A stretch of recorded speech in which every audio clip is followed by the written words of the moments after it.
Un homme riche et avare se moque de sa bonne lorsqu'elle lui demande une prime et prend quelques jours de congé pour voir sa petite fille, mais il le regrette lorsqu'il voit ses reçus. Ryan Johnson était un homme prospère et riche, et il était fier de savoir combien il valait au centime près et comment tirer profit de chaque dollar. Ryan n'achetait jamais rien au prix fort s'il pouvait bénéficier d'une réduction, et obtenir quelque chose gratuitement, peu importe ce que c'était, était encore mieux.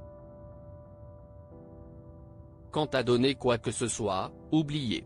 Ryan était avare et avait un petit cœur, au grand désespoir de sa femme. Ryan et sa femme étaient mariés depuis 30 ans, et c'était le temps pendant lequel Olivia Fenton avait travaillé pour eux. Olivia a aidé Meg, la femme de Ryan, à élever leurs 3 enfants avec dévouement, a fait le ménage et la cuisine pendant 3 décennies et n'a jamais eu d'augmentation.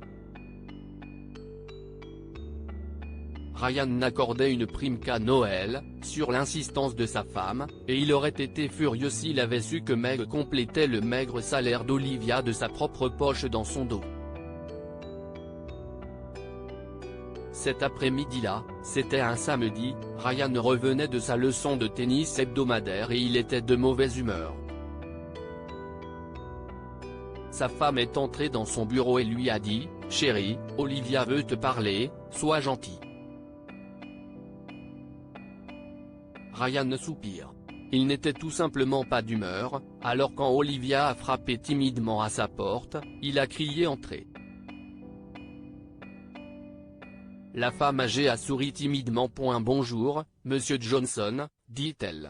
Je voulais vous demander si cela vous dérangerait que je prenne 3 jours de congé pour aller voir mon petit-fils en Floride. Ryan était soulagé. Pendant un moment, il a cru qu'Olivia venait lui demander une augmentation. Si est-il tout ? Bien sûr, a-t-il dit. Maintenant si ça ne vous dérange pas.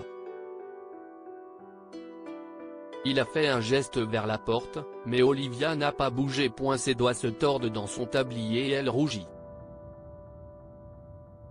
Monsieur Johnson, je suis avec vous depuis longtemps. Et je me demandais si vous pouviez me donner un bonus ? Pour mes vacances. Un bonus, pour vos vacances ?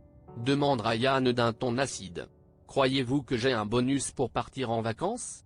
Olivia a pris son courage à 2 mains et a répondu, non, monsieur, mais vous êtes le patron. On pourrait penser qu'il y a des avantages à être le patron, n'est-ce pas ? Demande Ryan d'un ton moqueur. Alors dites-moi, Olivia, combien pensez-vous que soit un bon bonus ? S'il vous plaît, n'oubliez pas que vous vivez ici sans payer de loyer, que vous mangez ici et que vous avez une prime pour Noël.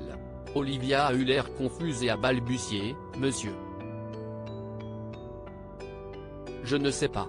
Peut-être 20 $? Je ne sais pas. 20 $, a crié Ryan. Si est beaucoup d'argent, Olivia. Tenez. Il a sorti une grosse liasse de billets et a donné 20 $ à la dame âgée. Il a balancé l'argent dans la main d'Olivia et a ajouté, assurez-vous de me donner un compte-rendu exact de la façon dont vous allez dépenser cette prime, car je ne pense pas que vous en ayez besoin. Si est pour les frivolités. Olivia s'est mordu les lèvres et a empêché ses 2 couler, tout en acceptant l'argent. Meg a vu Olivia sortir en larmes et est entrée dans le bureau de Ryan. Qu'est-ce ce que tu as fait à Olivia, Ryan ? A-t-elle demandé. Rien. S'écrie Ryan, l'air blessé. Je lui ai même donné un bonus. Tu as donné une prime à Olivia ? Allait Meg, incrédule, si est. Combien ? 20 $, marmonne Ryan. Excuse-moi ? A dit Meg. J'ai du mal à entendre. Tu as dit 20 $? Si est ridicule, Ryan Johnson. Tu es un homme radin, avare et tu devrais avoir honte de toi. Je ne vois pas pourquoi, Ryan s'est mis sur la défensive. On peut faire beaucoup de choses avec 20 $. Oh vraiment ? Demande Meg. Pourquoi tu n'appelles pas pour une pizza et on verra ce qu'ils te feront payer. Maintenant, si est-il au tour de Ryan de rougir. Si est-il différent, s'écrie-t-il. Si est-il. Mais Meg n'était pas intéressée par ses excuses.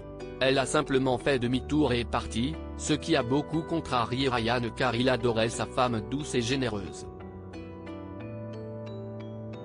Ryan fronce les sourcils. Il sait que 4 parts de pizza coûtent 20 $, alors il a peut-être été un peu radin.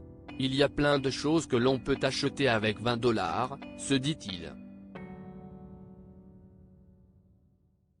Au cours des jours suivants, il s'est surpris à prendre note du prix des choses, et cela l'a fait se sentir de plus en plus mal. Puis Olivia est revenue de sa visite pour voir sa fille et sa petite-fille et elle était radieuse, partageant des photos avec Meg et débordant d'histoires sur sa famille. Puis, juste avant le dîner, Olivia a frappé à sa porte. « Monsieur Johnson ?» a-t-elle dit. « Je vous ai apporté les reçus comme vous l'avez demandé. » Olivia est entrée et a posé une petite liasse de papier sur le bureau de Ryan. « J'ai tout dépensé intelligemment, Monsieur Johnson, a-t-elle dit. Pour 5 $, j'ai acheté une robe à ma petite-fille, des bonbons pour 2 $, j'ai payé 6 $ de tickets de bus, j'ai acheté des bottes d'enfant à un vide-grenier pour 6 $, et pour le dernier 1 $, je lui ai acheté des crayons pour l'école. » Ryan a senti une vague de honte l'envahir. Olivia avait dépensé chaque centime de ces 20 $ misérables qu'il lui avait donnés de manière désintéressée et aussi judicieuse que seuls les très pauvres peuvent le faire. Il savait qu'il devait faire amende honorable. Olivia, dit-il. Vous êtes avec nous depuis 30 ans et je pense qu'il est temps que vous ayez une augmentation, alors je triple votre salaire. Olivia le regardait fixement, la bouche ouverte. Vous vous sentez bien, M. Johnson ? demande-t-elle, alarmée. Ryan lui a assuré qu'il était en pleine forme et a dit à Olivia qu'en récompense de son dévouement envers ses enfants, il créait un fonds fiduciaire pour payer les études de sa petite-fille. Que pouvons-nous apprendre de cette histoire ? Donnez généreusement, ou ne donnez pas du tout. Ryan était avare et désagréable avec Olivia, mais elle a fini par lui montrer qu'elle était généreuse en comptabilisant soigneusement chaque centime dépensé. Un cœur généreux se repe de ses péchés.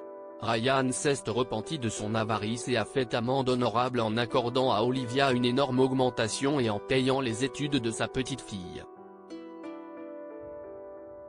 Partagez cette histoire avec vos amis. Elle pourrait illuminer leur journée et les inspirer.